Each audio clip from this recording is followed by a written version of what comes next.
देखिए साथियों, आज हम 3 डिक्शनरी के बारे में बात करेंगे। 2 ऑक्सफोर्ड की है और एक यूएस बोर्न की है। तीनों डिक्शनरी में क्या डिफरेंसेज है और कौन सी आपको ख़रीदनी चाहिए, ये भी मैं बताऊंगा। मैं आपको इसमें स्पष्ट कर दूं कि ये दोनों डिक्शनरीज मैंने अभी लेटेस्ट में मंगाई है और ये जो डिक्शनरी है ये मेरे पास पहले से थी। सेकंड एडिशन है ऑक्सफोर्ड इंग्लिश हिंदी डिक्शनरी का। इस डिक्शनरी में टोटल 1500 के आसपास पेज हैं।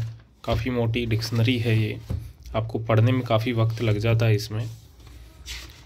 इसको पढ़ने के लिए आपके पास रेगुलरिटी होनी चाहिए और काफ़ी टाइम होना चाहिए। मिनिमम आप इसके 10-12 पेज भी रोज़ पढ़ें तो भी आपको 3-4 महीने के आसपास का इसमें टाइम चाहिए, तब जाकर आप इसे कंप्लीट कर सकते हैं। टोटल इसमें 1518 पेज हैं और आप देख पा रहे होंगे इधर, ये डिटेल आप पढ़ सकते हैं। बाकी जो सेकंड ऑक्सफोर्ड की डिक्शनरी है जिसका नाम एसेंशियल है, ऑनलाइन भी अवेलेबल है, आप ख़रीद सकते हैं। बाकी इसका जो एडिशन है यहाँ पर 2023 का एडिशन है ये, और इसमें जो टोटल पेज हैं यहाँ पर अंतिम पेज है वो 526 क्रमांक है। तो पढ़ने के हिसाब से अगर आप जल्दी पढ़ना चाहते हैं, जल्दी डिक्शनरी पूरा करना चाहते हैं, तो आपको ये डिक्शनरी ख़रीदनी चाहिए। अगर आप चाहें कि मैं महीने में या 2 महीने में कंप्लीट कर लूँ आराम से, तो आपको ये ख़रीदनी चाहिए। इसमें जो बेसिक वर्ड है ज़रूरी है वो सारे शब्द इसमें सम्मिलित हैं। ये दोनों डिक्शनरीज़ इंग्लिश हिंदी है, यानी इसमें प्रत्येक शब्द का इंग्लिश वर्ड है, उसका इंग्लिश ट्रांसलेशन है, फिर उसका हिंदी अनुवाद है। इसमें शब्द संख्या ज़्यादा है, इसमें शब्द कम है।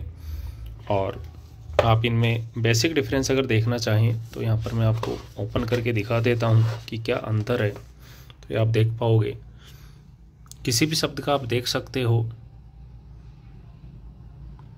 इस तरह से वहाँ पर दे रखा है, जबकि इसमें शब्दों को इस तरह से दे रखा है। यहाँ पर आपको ज़्यादा चीज़ें प्रत्येक शब्द के संबंध में नहीं मिलेगी, अर्थात उस शब्द से संबंधित ईडियम, अपोजिट्स, सिनोनिम्स, इस तरह की चीज़ें आपको इसमें नहीं मिलेगी। तो ये थोड़ा सा बेसिक डिफरेंस है। यहाँ पर वो सारी चीज़ें आपको दिखाई देती है। अब मैं बात करूं नेक्स्ट डिक्शनरी की, तो ये मैंने यूएस बोर्न की किताब मंगाई है। इसका नाम फर्स्ट इलस्ट्रेटेड इंग्लिश डिक्शनरी है। मूल रूप से ये छोटे बच्चों के लिए आवश्यक है। इसमें कक्षा 6, 7, 8 तक के बच्चे भी शामिल है, वो भी पढ़ सकते हैं। और अगर कभी किसी ने डिक्शनरी नहीं पढ़ी है, उसे वोकैब पढ़नी है, तो वो भी इसको पढ़ सकता है। इसको ओपन करने पर ये कुछ इस तरह से दिखाई देती है।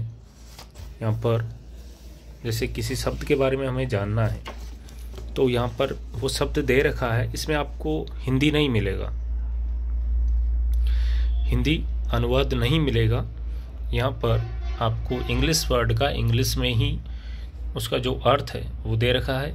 उसके संबंध में कुछ जो अपोजिट है वो दे रखे हैं, साथ में उससे संबंधित अगर कुछ वाक्य हैं तो वो दे रखे हैं। तो यहाँ पर आप देख सकते हो, पिक्चर्स दे रखे हैं ताकि आपको समझने में थोड़ा आसानी रहे। जैसा कि मैंने पहले बताया है, ये छोटे बच्चों के लिए ज़्यादा बेटर है।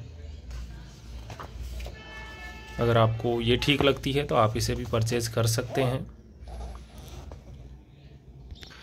बाकी मुझे तीनों डिक्शनरी काफ़ी अच्छी लगती हैं और तीनों में ही पढ़ना काफ़ी अच्छा है। तीनों को ही आप बुक सेलर से या अमेज़न से कहीं से भी आप इन्हें परचेज़ कर सकते हो। इस बुक का अगर आप हिंदी वर्ज़न नहीं लेते हैं और केवल इंग्लिश में देखना चाहते हैं तो इसमें हो सकता है पेज की संख्या कम हो, तो ये थोड़ी सी सस्ती भी हो सकती है और पेज का बेसिक अंतर जो आने वाला है वो उसमें देखने को मिलेगा। इसके साथ आपको डीवीडी मिल जाएगी। तो आपको यहाँ पर अगर मैं इन दोनों किताबों में, दोनों डिक्शनरी में अंतर बताऊं तो आप इसकी जो मोटाई है उससे अंदाज़ा लगा सकते हो कि एक तो 1500 पेज वाली बुक और एक 500 पेज, तो दोनों में कितना अंतर है आप देख पा रहे होंगे। इसकी साइज़ केवल यहीं पे ख़त्म है। तो आपको पढ़ने में ज़्यादा आसानी ये रहेगी। आप महीने में, 1.5 महीने में, 2 महीने में हमेशा इसका रिवीजन कर सकते हो। जो बिगिनर्स हैं उनके लिए ये दोनों किताबें बहुत बढ़िया हैं। और उसमें भी अगर आपको हिंदी में पढ़ना है तो ऑक्सफोर्ड की ये जो बुक है ये सबसे बेस्ट है। इस डिक्शनरी को आप आराम से पढ़ सकते हो। प्रत्येक 2 महीना आप इसको दे सकते हो। 2 महीने में खूब आराम से इसका रिवीजन हो सकता है। इन डिक्शनरी से अगर आपके पास आपको पढ़ने में आसानी नहीं मिलती है तो आप जो पॉकेट साइज डिक्शनरी आती है, किसी भी कंपनी की हो, आप उसको परचेज़ कर सकते हैं। उसमें समस्या ये है कि आप उसको पढ़ नहीं पाओगे। एक तो छोटी होती है, अक्सर काफ़ी छोटे होते हैं। तो उसके लिए मैं आपको बता दूं, ये जो आप देख पा रहे हो ये पॉकेट साइज डिक्शनरी की फ़ोटोकॉपी है जो मैंने मेरे लिए करवाई थी।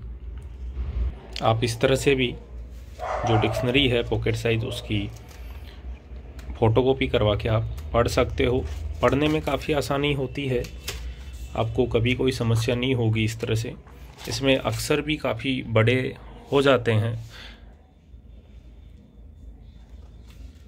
तो पॉकेट साइज़ में ये बेसिक डिफरेंस है। इसको मैंने कंप्लीट पढ़ा हुआ है, आप भी पढ़ सकते हो। साइड में जो खाली जगह है उसमें आप आपके जो नोट्स है वो भी बना सकते हो। कोई विशेष वर्ड आपको लगता है आप उसे नोट डाउन कर सकते हो।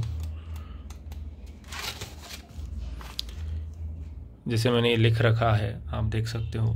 तो साइड में जो शब्द उस पेज से रिलेटेड है वहाँ पर आप लिख सकते हो, पढ़ सकते हो।